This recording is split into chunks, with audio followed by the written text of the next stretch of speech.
ये ध्यान से सुने सभी संस्थान कि व्यर्थ में नहीं जाने देगा ये देश राजीव गांधी का बलिदान। इसलिए हमारा आदरपूर्वक निवेदन और आह्वान है न्यायालय को कि नहीं दें गुनहगारों को जीवन दान।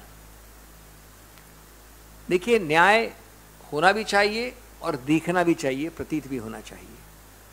आज उच्चतम न्यायालय ने 6 ऐसे व्यक्ति जो दोषी या अभियुक्त नहीं हैं लेकिन कन्विक्टेड हैं, एक ऐसे फौजदारी कारनामे के लिए जो एक पूर्व प्रधानमंत्री की हत्या का कारनामा है। और सबसे महत्वपूर्ण बात है कि राजनीतिक रंग कुछ भी हो, एक पदासीन प्रधानमंत्री या पूर्व प्रधानमंत्री पे घातक हमला और मृत्यु और हत्या भारत की अक्षुण्णता, संप्रभुता, भारत के अस्तित्व को अटैक करता है, उस पर आक्रमण करता है।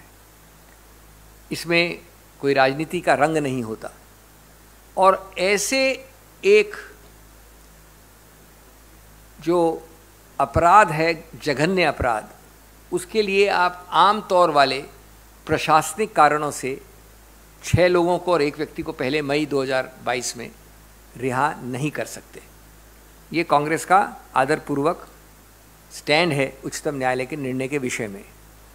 देखिए, आपको पता है, सबको, पूरा देश, पूरा विश्व जानता है कि आप कोई ऐसा संदेश नहीं देना चाहते कि न्यायपालिका के एक सौहार्द्र से ऐसे घिनौने, ऐसे जघन्य अपराध के लोग जो अभियुक्त नहीं है, कन्विक्ट हैं, जिन्होंने सोच समझकर प्लानिंग करके एक पूर्व प्रधानमंत्री की हत्या की, उसको न्यायपालिका किसी रूप से फायदा दे रही हो। सुप्रीम कोर्ट, उच्चतम न्यायालय ने खुद ने बार बार कहा है कि सिर्फ अगर आपने कुछ समय कारागार के पीछे बिताया है, वो कारण नहीं हो सकता रिहाई का। कई निर्णय हैं, state of Gujarat versus Narayan एक निर्णय है। हर केस को उसके संदर्भ में देखना पड़ता है और पूर्व प्रधानमंत्री की हत्या से बड़ा संदर्भ कोई नहीं हो सकता। तीसरा, उच्चतम न्यायालय ने बहुत हद तक एक सर्वोपरि प्रधानता दी है तमिलनाडु प्रदेश के स्टैंड को कि उनको रिहा करना चाहिए। हमारा आदरपूर्वक निवेदन है कि अंतिम शब्द तमिलनाडु सरकार का नहीं होता, अंतिम शब्द उच्चतम न्यायालय का होता है, कोई भी स्टैंड लिया हो तमिलनाडु सरकार ने। इस संदर्भ में मैं 5-6 प्रश्न बड़े संक्षेप में पूछना चाहता हूँ, बल्कि प्रस्तुत करना चाहता हूँ, पूछना तो नहीं है, प्रस्तुत करना चाहता हूँ देश के सामने आपके ज़रिए। पहला, कि जो जघन्य अपराध पूर्व प्रधानमंत्री की हत्या में निहित है, क्या उस केस में आप इस प्रकार का प्रेफरेंशियल शब्द महत्वपूर्ण है, ट्रीटमेंट दे सकते हैं उन लोगों को जो कन्विक्ट हो चुके हैं उच्चतम न्यायालय तक ऐसे जघन्य अपराध के लिए? दूसरा, भविष्य में इस प्रकार के अपराध या इससे कहीं ज़्यादा, कहीं कम गंभीर अपराध, उसमें उच्चतम न्यायालय मना कैसे करेगी रिहाई का, अगर ये प्रेसिडेंट मान लिया गया तो?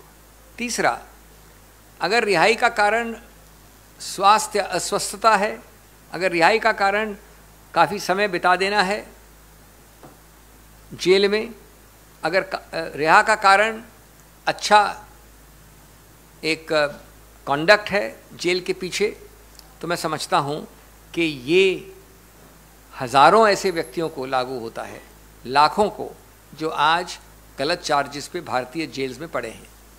उच्चतम न्यायालय किसी रूप से एक तरफ ध्यान नहीं दे सकती और उन सबको भुला दे या उनकी विद्यमान होने की प्रक्रिया को इग्नोर कर सके। चौथा, पूर्व प्रधानमंत्री का जो एक हत्या होती है, वो ये सबसे महत्वपूर्ण मुद्दा है। ये चौथा मुद्दा, पूर्व प्रधानमंत्री की हत्या, जैसे मैंने कहा, भारतीय संप्रभुता, अक्षुण्णता, भारत की इंटेग्रिटी का विषय है। राजनीतिक रंग कोई भी हो, प्रधानमंत्री पदासीन हो या पूर्व हो, ये भारत पर आघात होता है। उसको आप आम कोई अपराध नहीं मान सकते और उसको आम प्रशासनिक कारणों से रिहाई नहीं दे सकते। ये बड़ा रोचक मामला था। पांचवा मेरा बिंदु, याचक रिहाई चाहते थे, जो मुख्य प्रतिपक्ष था प्रदेश सरकार वो उनका समर्थन कर रही थी। इस सिनारियो में मैं समझता हूँ उच्चतम न्यायालय बाध्य था कि केंद्र सरकार जो विद्यमान थी उनके मत को भी पूरा वजन दे, ज़्यादा वजन दे। केंद्र सरकार ने कुछ भी कहा हो, लेकिन ये तो स्पष्ट है कि केंद्र सरकार प्रदेश सरकार के मत से असहमत थी। लेकिन प्रदेश सरकार के मत को इतना ज़्यादा वजन देना कानूनी रूप से गलत है, जबकि केंद्र सरकार ने कभी उस मत से सहमति प्रकट नहीं की। छठा, इस परिणाम का एक बड़ा विशेष, एक बड़ा आश्चर्यजनक परिणाम भी हो सकता है इस निर्णय का, और वो आश्चर्यजनक परिणाम ये है कि प्रदेश सरकार का जो भी सुझाव होगा रिहाई का, वो करीब करीब बाध्य मान लिया जाएगा उच्चतम न्यायालय द्वारा। ये हो ही नहीं सकता, ये कानून में गलत है। और अंतिम, सबसे महत्वपूर्ण, उच्चतम न्यायालय इस बात का संज्ञान उन्होंने लिया है। वो जानते हैं कि कोई ऐसा प्रावधान नहीं था उनके पास जिसके अंतर्गत ये रिहाई का आदेश हो सकता था। इसीलिए प्रयोग हुआ 142 अनुच्छेद का, जो बना है सिर्फ उच्चतम न्यायालय के लिए और जो उन विशेष केसेस में लागू होता है जहां और कोई पावर नहीं हो। तो आप एक विशेष प्रावधान संविधान का इस्तेमाल कर रहे हैं, किसके लिए?